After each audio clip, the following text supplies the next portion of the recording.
جب آپ صلی اللہ علیہ وآلہ وسلم نازیہ اور مضیق الصغرا کے درمیان وادی دہقان میں چلے تو اس سے سیدھے ہو گئے۔ پھر آپ صلی اللہ علیہ وآلہ وسلم نے وادی صغرا کو بائیں جانب چھوڑ دیا اور دائیں جانب وادی زفران میں چلنے لگے۔ اس وادی سے نکلتے وقت آپ صلی اللہ علیہ وآلہ وسلم کو مکی فوج کے خروج کی اطلاع ملی کہ وہ بدر کی طرف آ رہی ہے۔ وادی زفران سے نکلنے کے بعد آپ صنایا پر چلے، جسے اصافر کہتے ہیں۔ پھر آپ صلی اللہ علیہ وآلہ وسلم وہاں سے بدر کے قریب ایک شہر کی طرف گئے جسے الدبہ کہتے ہیں، اور آپ نے الحنان کو دائیں جانب چھوڑ دیا۔ پھر بدر کے قریب اتر گئے۔ ابو سفیان جو قریشی قافلے کا ذمہ دار اول تھا، نہایت محتاط آدمی تھا۔ اسے اچھی طرح معلوم تھا کہ مکہ کا راستہ خطرات سے گھرا ہوا ہے، اس لیے جو ہی اس کے قدم شمال میں حجازی علاقے پر پڑے، اس کے جاسوس اس کے آگے آگے خبریں معلوم کرنے کے لیے پھیل گئے کہ محمد صلی اللہ علیہ وآلہ وسلم کی جانب سے قافلے پر حملہ کرنے کے لیے کیا کیا عسکری تیاریاں ہو رہی ہیں۔ ابو سفیان کو زیادہ تجسس نہیں کرنا پڑا۔ اس کے جاسوسوں نے اسے اطلاع دی کہ محمد صلی اللہ علیہ وآلہ وسلم اپنے اصحاب کے ساتھ قافلے کے مقابلے کے لیے نکل آئے ہیں اور انہوں نے اس پر حملہ کرنے کے لیے مدینہ کو چھوڑ دیا ہے۔ اس موقع پر ابو سفیان شرمندہ ہوا اور اس کے آگے خوفناک خطرہ منڈلانے لگا، لہٰذا اس نے اسی وقت فیصلہ کیا کہ مکہ میں قریش کے لیڈروں کو اس خطرے کی حقیقت سے آگاہ کیا جائے جو ان کے قافلے کا احاطہ کیے ہوئے ہے، اور ان سے اپیل کی جائے کہ وہ اس کو بچانے کے لیے جلدی کریں اور اسے محمد صلی اللہ علیہ وآلہ وسلم کے ہاتھ میں پڑنے سے بچائیں۔ ابھی تھوڑی ہی مدت گزری تھی کہ ابو سفیان کا ایلچی زمزم بن عمرو غفاری مکہ کے کشادہ نالے کی چوٹی پر اپنے اونٹ پر کھڑے ہو کر نمودار ہوا۔ اس نے اپنا پالان الٹا کیا ہوا تھا اور چادر پھاڑی ہوئی تھی اور بلند آواز سے پکار رہا تھا، اے گروہ قریش، جو نافع مشک ہو، تمہارے اموال ابو سفیان کے پاس ہیں، انہیں محمد صلی اللہ علیہ وآلہ وسلم اور آپ کے اصحاب نے روک لیا ہے۔ میرے خیال میں تم انہیں حاصل نہیں کر سکو گے۔ مدد مدد۔ اس عظیم خبر سے مکہ والے بے قرار ہو گئے اور اس کے فوراً بعد انہوں نے قافلے کو بچانے کے لیے ممکن حد تک جلد بازی سے طاقتور فوج تیار کرنے کا فیصلہ کیا۔ اس فوج کی تیاری میں قریش کے تمام قبائل کے اموال اور آدمی شامل ہوئے۔ اسی طرح قریش کے تمام زعامہ اور لیڈر بھی سوائے ابو لہب کے شامل ہوئے۔ وہ ایک بیماری کی وجہ سے پیچھے رہ گیا تھا اور اس کے عوض کوئی اور آدمی بھیجا گیا تھا، اور صفوان بن امیہ بھی اس میں شامل ہوا کیونکہ اس کا باپ اور بھائی بھی اس فوج میں شامل تھے۔ فوج کی تیاری کے بعد زعمائے مکہ کو یاد آیا کہ ان کے اور کنانہ کے بنی بکر کے درمیان جنگ ہے۔ انہیں خدشہ ہوا کہ کہیں یہ قبائل پیچھے سے ان پر حملہ نہ کر دیں اور وہ دو آگوں کے درمیان پھنس جائیں۔ قریب تھا کہ یہ خیال انہیں قافلے کو بچانے کے لیے روانگی سے روک دیتا، مگر ابلیس سراقہ بن مالک بن جاشم کی شکل میں ان کے سامنے آ گیا۔ یہ کنانہ کے اشراف میں سے تھا اور انہیں کہنے لگا کہ میں تمہیں اس بات کی ضمانت دیتا ہوں کہ کنانہ تمہارے پیچھے کوئی ایسی حرکت نہیں کریں گے جو تمہیں ناگوار ہو۔ بس وہ جلدی سے نکل گئے۔ ابن کثیر نے اپنی تاریخ میں بیان کیا ہے کہ میں کہتا ہوں کہ یہ اللہ تعالیٰ کے اس قول کا مفہوم ہے۔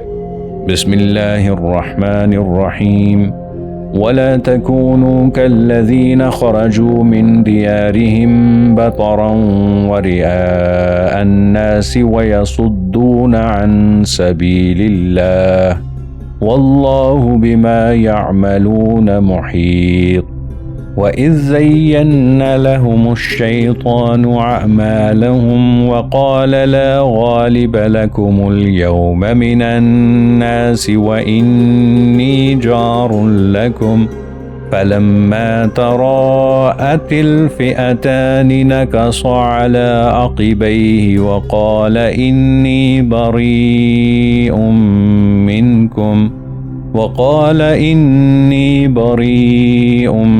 منكم إني أرى ما لا ترون إني أخاف الله واللہ شدید العقاب۔ ترجمہ: اور ان جیسے نہ ہو جانا جو اپنے گھر سے نکلے اتراتے اور لوگوں کے دکھانے کو اور اللہ کی راہ سے روکتے، اور ان کے سب کام اللہ کے قابو میں ہیں، اور جبکہ شیطان نے ان کی نگاہوں میں ان کے کام بھلے کر دکھائے اور بولا آج تم پر کوئی شخص غالب آنے والا نہیں اور تم میری پناہ میں ہو، تو جب دونوں لشکر آمنے سامنے ہوئے الٹے پاؤں بھاگا اور بولا میں تم سے الگ ہوں، میں وہ دیکھتا ہوں جو تمہیں نظر نہیں آتا، میں اللہ سے ڈرتا ہوں اور اللہ کا عذاب سخت ہے۔ ناظرین، آگے بڑھنے سے پہلے کامنٹ سیکشن میں ہمیں اپنی آراء سے ضرور آگاہ کیجیے گا کہ آپ کو ہماری یہ سیریز کیسی لگ رہی ہے۔ میں ہوں طاہر عبید چودھری۔ آئندہ آنے والی اقساط سے باخبر رہنے کے لیے ہمارے چینل کو سبسکرائب کر لیں اور ساتھ موجود بیل آئیکن کو ضرور کلک کر لیں۔ شکریہ۔ مکہ بنی بکر کی ضمانت کے بعد حرکت میں آ گیا، پھر اپنے سرداروں کے ساتھ نکلا اور اس کے عوام کوہ آتش فشاں کی طرح جوش مار رہے تھے، اور اس سے ایک بہت بڑی فوج نکلی جس کی تعداد 1300 جانبازوں تک پہنچی ہوئی تھی۔ اس فوج نے نہایت سرعت کے ساتھ شمال کی طرف بدر کی جانب مارچ کیا اور قافلے کو مدنی فوج کے قبضے میں آنے سے قبل ہی بچانے کے ارادے سے نشیب و فراز کو پھلانگنے لگے۔ بدر کو جاتے ہوئے یہ وادی اسفان گئے، پھر قدید، پھر حجفہ، پھر ابوا، پھر بدر۔ ان کے پاس 60 گھوڑے، 600 زرہیں اور بہت سے اونٹ تھے جن کی تعداد کسی نے نہیں لکھی۔ مکی فوج کو خوراک اور اخراجات فراہم کرنے والے 9 لیڈر تھے۔ ابو جہل بن حشام نے مکہ سے نکلتے وقت ان کے لیے 10 اونٹ ذبح کیے۔ امیہ بن خلف نے اسفان میں ان کے لیے 9 اونٹ ذبح کیے۔ سہیل بن عمرو نے قدید میں ان کے لیے 10 اونٹ ذبح کیے۔ شیبہ بن ربیہ نے قدید کے قریب سمندر کے پانیوں پر ان کے لیے 9 اونٹ ذبح کیے۔ عتبہ بن ربیہ نے حجفہ میں ان کے لیے 10 اونٹ ذبح کیے۔ حجاج کے بیٹوں نبیہ اور منبہ نے ابوا میں ان کے لیے 10 اونٹ ذبح کیے۔ عباس بن عبد المطلب نے ابوا اور بدر کے درمیان ان کے لیے 10 اونٹ ذبح کیے۔ ابو البختری بن حشام نے بدر میں ان کے لیے 10 اونٹ ذبح کیے۔ جب مکی فوج سرعت کے ساتھ بدر کی جانب مارچ کر رہی تھی، اس وقت ابو سفیان مسلسل مکہ کی جانب رواں دواں تھا، حالانکہ اسے یقین تھا کہ مکہ جلد ہی اس کی امداد کو پہنچ جائے گا، مگر وہ بڑی بیدار مغزی اور احتیاط سے ان تمام احتمالات کے پیش نظر منصوبے بناتا رہا جو اسے مکی فوج کے ساتھ ملنے سے قبل پیش آ سکتے تھے۔ یہی وجہ تھی کہ وہ قریش کی مدد کی انتظار میں سو بھی نہ سکا، اور اس نے اپنی جاسوسانہ کارروائیوں میں اضافہ کر دیا اور مدنی فوج کے حالات کے معلوم کرنے کے لیے جو کچھ بھی اس کے مقدور میں تھا اس نے کیا، تاکہ اس کا مقابلہ کرنے اور اس کے قبضے میں آنے سے بچ جائے۔ ابو سفیان نے بیدار مغزی اور احتیاط کے باوجود مکہ کی جانب جاتے ہوئے اس قدرتی اور عام راستے کو تبدیل نہیں کیا۔ وہ قافلے کے ساتھ شمال سے جنوب کی جانب مدینہ کو اپنے بائیں ہاتھ چھوڑتے ہوئے بدر کی جانب چلتا رہا۔ ابو سفیان کے لیے بدر کے قریب وہ گھڑی بڑی نازک تھی جب وہ قافلے سمیت مسلمانوں کے قبضے میں آنے والا تھا۔ قسمت نے اس کی یاوری کی اور اسے مجدی بن عمر ملا۔ اس نے اس سے محمد صلی اللہ علیہ وآلہ وسلم کی فوج کے متعلق پوچھا۔ اس نے کہا میں نے کوئی ناپسندیدہ آدمی نہیں دیکھا، ہاں میں نے سواروں کو اس ٹیلے کے پاس بیٹھے دیکھا ہے۔ پھر انہوں نے اپنے مشکیزے سے پانی پیا اور چلتے بنے۔ اس موقع پر ابو سفیان نے 2 آدمیوں کے اونٹوں کی فروگاہ کی طرف جانے میں جلدی کی اور ان کی مینگنیاں اٹھائیں، اور تحقیق پر اس نے ان میں گٹھلیاں پائیں، یعنی کہ کھجور کا بیج، اور کہنے لگا خدا کی قسم یہ یثرب کا چارہ ہے، اور اسے یقین ہو گیا کہ یہ 2 آدمی اصحاب محمد صلی اللہ علیہ وآلہ وسلم میں سے ہیں، اور بلا شبہ ان کی فوج قافلے کے قریب ہی ہے جو ابھی ان کے قبضے میں آنے والا ہے۔ وہ فوراً قافلے کی طرف واپس آیا اور اس کا منہ مغرب کی جانب ساحل کی طرف پھیر دیا۔ اس طرح قافلہ مدنی فوج کے قبضے میں آنے سے بچ گیا۔ جب ابو سفیان کو قافلے کے بچاؤ کا یقین ہو گیا تو اس نے قریش کو اس کی اطلاع دی اور انہیں مشورہ دیتے ہوئے اپیل کی کہ وہ فوج کے ساتھ مکہ واپس چلے جائیں۔ اس نے انہیں ایک پیغام بھیجا جو انہیں جحفہ میں ملا۔ اس میں اس نے کہا، تم اپنے آدمیوں، اموال اور قافلے کو بچانے نکلے ہو اور اللہ تعالیٰ نے اسے بچا لیا ہے، بس واپس چلے جاؤ۔ لیکن ابو جہل نے، جو نبی کریم صلی اللہ علیہ وآلہ وسلم کے بڑے دشمنوں میں سے تھا، ابو سفیان کے مشورے کو رد کر دیا اور فوج کے بدر تک جانے پر اصرار کیا۔ اس نے بڑے تکبر اور غضب سے کہا، خدا کی قسم ہم واپس نہیں جائیں گے، ہم بدر تک جائیں گے اور 3 دن وہاں ٹھہریں گے اور اونٹ ذبح کریں گے اور کھانا کھائیں گے اور شراب نوشی کریں گے اور گلوکارائیں ہمارے لیے گیت گائیں گی اور عرب ہمارے متعلق اور ہمارے مارچ کے متعلق اور ہماری فوج کے متعلق سنیں گے تو ہمیشہ ہم سے ڈرتے رہیں گے، چلو چلو۔ ابو جہل نے مکی فوج کے بدر تک جانے پر اصرار کیا، حالانکہ قافلہ بچ گیا تھا کہ یہ مارچ ایک عظیم عسکری مقابلہ ہوگا جس میں مکہ کی قوت نمایاں ہوگی اور قبائل عرب کے سامنے اس کی ہیبت چھا جائے گی، خصوصاً مکہ اور مدینہ کے درمیان رہنے والے زبردست قبائل میں، جن کے علاقے سے یہ عظیم فوج گزرے گی۔ اس جیسی عظیم فوج عرب ممالک نے ظہور اسلام سے لے کر آج تک نہ دیکھی تھی۔ لیکن اخنس بن شریق ثقفی نے، جو بنی زہرہ کا حلیف تھا اور اس لام بندی میں اپنے قبیلے کا سالار تھا، ابو جہل کی اس رائے پر معارضہ کیا اور اس نے بنی زہرہ کو مخاطب کر کے کہا، یہ اخنس بن شریق بن وہب ثقفی بنی زہرہ کا حلیف تھا اور اپنی قوم کا سردار، عقل مند اور مطاع تھا۔ اس کا نام اخنس اس لیے رکھا گیا کیونکہ وہ قافلے کے بچ جانے کے بعد بنی زہرہ کے ساتھ الگ ہو گیا تھا۔ یہ فتح مکہ کے سال مسلمان ہوئے اور حنین میں رسول کریم صلی اللہ علیہ وآلہ وسلم کے ساتھ شامل ہوئے رضی اللہ عنہ۔ اخنس بن شریق ثقفی نے کہا، اے بنی زہرہ، اللہ تعالیٰ نے تمہارے لیے تمہارے اموال کو بچا لیا ہے اور تمہارے ساتھی مخرمہ بن نوفل کو بھی بچا لیا ہے۔ تم اسے اور اس کے مال کو بچانے نکلے تھے، بزدلی کو میرے ذمے لگا دو اور واپس لوٹ جاؤ، کیونکہ تمہیں کوئی ضرورت نہیں کہ مال کے علاوہ کسی چیز کے لیے نکلو۔ اس طرح نہ کرو جیسے یہ شخص ابو جہل کہتا ہے۔ مخرمہ بن نوفل بن عبد مناف ظاہری یہ قافلے کے ان نوجوانوں میں سے تھا جن کے ذریعے ابو سفیان نے نجات پائی۔ یہ فتح مکہ کے سال مسلمان ہوئے اور 115 سال کی عمر میں سن 55 ہجری کو وفات پائی رضی اللہ عنہ۔ اخنس اپنی قوم میں بنی زہرہ میں سردار اور مطاع تھا، یہی وجہ ہے کہ انہوں نے اس کی اطاعت کی اور سب کے سب جحفہ سے واپس لوٹ آئے اور بدر میں ایک ظاہری بھی شامل نہیں ہوا اور وہ تقریباً 300 جوان تھے۔ مکی فوج انتہائی فخر و تکبر کے ساتھ ابو جہل کی رائے کے مطابق، جس نے اسے ایسی بری شکست سے دوچار کیا جس جیسی شکست قریش نے اپنی طویل تاریخ میں نہیں دیکھی تھی، یہ شمال کی جانب بڑھتی گئی۔ مسلمانوں کو بھی اطلاع مل گئی کہ ابو سفیان قافلے سمیت بچ گیا، مگر قافلے کے بچ جانے سے اہم خبر عظیم مکی فوج کی مارچ کی تھی، جو قافلے کے بچ جانے کے باوجود بدر کی طرف مسلسل بڑھ رہی تھی، حالانکہ وہ صرف قافلے کو بچانے نکلی تھی۔ بلا شبہ مشرک فوج کو اس حساس علاقے کے مقامات میں پھرتا چھوڑنے اور مکہ اور مدینہ کے زبردست قبائل کے درمیان اپنی طاقت کا مظاہرہ کرنے میں مدینہ کی مسلم چھاونی کے لیے کھلا چیلنج تھا، اور اس کے علاوہ قریش کے عسکری مقام اور اس کی سیاسی حکومت کے پھیلاؤ میں مدد دینا اور نفوذ اسلام کو کمزور کرنا تھا، جو ان علاقوں میں پھیل رہا تھا، جو ہجرت سے ان عسکری سرایا کی جولان گاہ تھے، جنہیں حضرت نبی کریم صلی اللہ علیہ وآلہ وسلم اعلاء کلمت اللہ اور کلمہ کفر کی توہین کے لیے تیار کیا کرتے تھے۔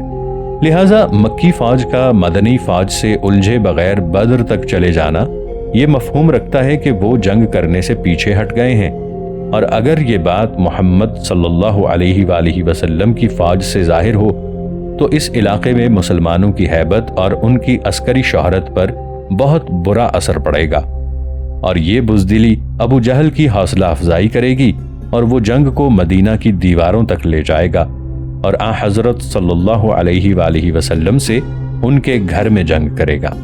اس لیے رسول کریم صلی اللہ علیہ وآلہ وسلم نے ان اہم انقلابات کا حد درجے اہتمام کیا۔ آپ صلی اللہ علیہ وآلہ وسلم کی بڑی خواہش تھی کہ ہر قیمت پر مکی فوج سے بدر میں جھڑپ ہو، مگر باوجود اس کے کہ آپ صلی اللہ علیہ وآلہ وسلم اللہ کے نبی اور رسول تھے، اور باوجود اس کے کہ آپ صلی اللہ علیہ وآلہ وسلم فوج کے سالار اعلیٰ تھے، آپ صلی اللہ علیہ وآلہ وسلم نے فیصلہ کیا کہ آپ اکیلے فیصلہ نہ کریں اور اپنی رائے کو ان اچانک عسکری انقلابات کے مقابلے میں ترجیح نہ دیں اور اسلام کے شرعی اصول کے مطابق کام کریں، یعنی وشاورہم فی الامر۔ اس لیے آپ صلی اللہ علیہ وآلہ وسلم نے ہمارے زمانے کی زبان کے مطابق جلد ایک اعلیٰ فوجی کمیٹی کا اجلاس بلایا، جس میں اپنی فوج کے سالاروں کے ساتھ تبادلہ خیال کیا تاکہ اس اہم موقف کے مقابل میں آپ ان کے نقطہ نظر کو معلوم کر سکیں۔ انقلابی موقف کا اس درجے تک اہمیت حاصل کر جانا دراصل چھوٹی سی مدنی فوج کا اچانک امتحان تھا، جو اس قسم کے معرکے میں شامل ہونے کے لیے تیار نہ تھی۔ آغاز میں اس کے نکلنے کا مقصد قافلے پر قبضہ کرنا تھا، جس کے محافظوں کی تعداد 40 جانبازوں سے زیادہ نہ تھی، اور یہ ایسی بات ہے جس کے لیے اتنی ہی تیاری کی ضرورت تھی جتنی اس فوج نے کی تھی۔ لیکن یہ آسان سی بات اچانک طریقے سے بڑے اہم معاملے میں بدل گئی، جس نے مسلمانوں کو ایک دلدل میں پھنسا دیا۔ 40 سوار اپنے قافلے کے ساتھ بچ گئے، اور اس چھوٹی سی مدنی فوج نے اپنے آپ کو قافلے کے 40 محافظوں کی بجائے ایک پرغوغا لشکر کے سامنے پایا، جسے فخر و تکبر اور تحدی لیے آئی تھی، اور اس میں مکہ کے سردار اور شہسوار جمع تھے، اور اس عظیم لشکر سے ٹکراؤ مسلمانوں کے لیے لازم قرار دیتا تھا کہ وہ اس کے مقدمات اور نتائج پر غور و فکر کر لیں۔ اس لیے رسول کریم صلی اللہ علیہ وآلہ وسلم نے اپنی اعلیٰ شورائے فوجی کمیٹی کا اجلاس بلایا اور چاہا کہ آپ اس نازک وقت میں اپنی فوج کے سالاروں کی آراء کی حقیقت سے آگاہ ہوں۔ وادی زعفران سے مدنی فوج کے خروج کے فوراً بعد بدر سے قریب یہ اجلاس منعقد ہوا، لیکن جو ہی یہ اجلاس منعقد ہوا، مہاجرین کے سالار ہر قیمت پر شرک کی فوج کے ساتھ الجھنے کے عزم کا اعلان کرنے لگے، اور ان کے ایک سالار مقداد بن عمرو رضی اللہ عنہ نے اجلاس میں کھڑے ہو کر تقریر کرتے ہوئے کہا، یا رسول اللہ صلی اللہ علیہ وآلہ وسلم، آپ اللہ کی رہنمائی میں چلیے، ہم آپ کے ساتھ ہیں۔ خدا کی قسم، ہم آپ کو وہ بات نہیں کہیں گے جو بنی اسرائیل نے موسیٰ علیہ السلام سے کہی تھی، یعنی فَاذْهَبْ أَنْتَ رَبُّكَ فَقَاتِلَا إِنَّهَا هُنَا قَاعِدُونَ، کہ جب تک وہ وہاں ہیں تو آپ اور آپ کا رب دونوں جاؤ اور لڑو، ہم تو یہیں بیٹھے ہوئے ہیں، ہم آپ دونوں کے ساتھ مل کر لڑیں گے۔ اس ذات کی قسم جس نے آپ کو حق کے ساتھ مبعوث کیا ہے، اگر آپ ہمیں برک الغماد تک لے جائیں تو ہم آپ کے ساتھ لڑتے جائیں گے یہاں تک کہ آپ وہاں پہنچ جائیں۔ رسول کریم صلی اللہ علیہ وآلہ وسلم نے حضرت مقداد رضی اللہ عنہ سے فرمایا، بہت اچھا۔ مقداد بن عمرو بن ثعلبہ عامری رضی اللہ عنہ، انہیں مقداد بن اسود کندی حضرمی بھی کہا جاتا ہے، کیونکہ ان کے باپ نے اپنی قوم میں ایک خون کیا تھا، بس وہ حضرموت چلا گیا اور کندہ کا حلیف بن گیا اور ان کی ایک عورت سے شادی کر لی، جس سے مقداد پیدا ہوئے۔ جب مقداد بڑے ہوئے تو ان کے اور ابی ثمر بن حجر کندی کے درمیان جھگڑا پیدا ہو گیا، تو آپ نے اس کی ٹانگ پر تلوار ماری اور مکہ بھاگ آئے اور اسود بن عبد یغوث کے حلیف بن گئے۔ اسود نے انہیں لے پالک بنا لیا، اس لیے ان کو مقداد بن اسود رضی اللہ عنہ کہتے ہیں، اور یہی نام ان پر غالب آ گیا۔ جب آیت ادعوہم لآبائہم اتری تو انہیں مقداد بن عمرو کہا جانے لگا۔ آپ نے 2 ہجرتیں کی، آپ بڑے دلیر تھے۔ آپ کی وفات 33 ہجری میں ہوئی رضی اللہ عنہ۔ جب رسول کریم صلی اللہ علیہ وآلہ وسلم نے اس اجلاس میں مہاجرین کی رائے معلوم کر لی اور وہ فوج میں اقلیت تھے، اور ابھی آپ صلی اللہ علیہ وآلہ وسلم نے انصار کے موقف کی حقیقت معلوم نہیں کی تھی، جن کے کندھوں پر اس آنے والے معرکے کا بار تھا، کیونکہ وہ اس فوج کی غالب اکثریت کے نمائندہ تھے، اور معاہدہ عقبہ کی نصوص واضح طور پر ان کو مدینہ سے باہر جنگ کا پابند نہ کرتی تھیں، کیونکہ اس کی ایک دفعہ میں بیان ہوا ہے کہ انصار مدینہ پہنچنے تک آپ کی ذمہ داری سے بری ہیں۔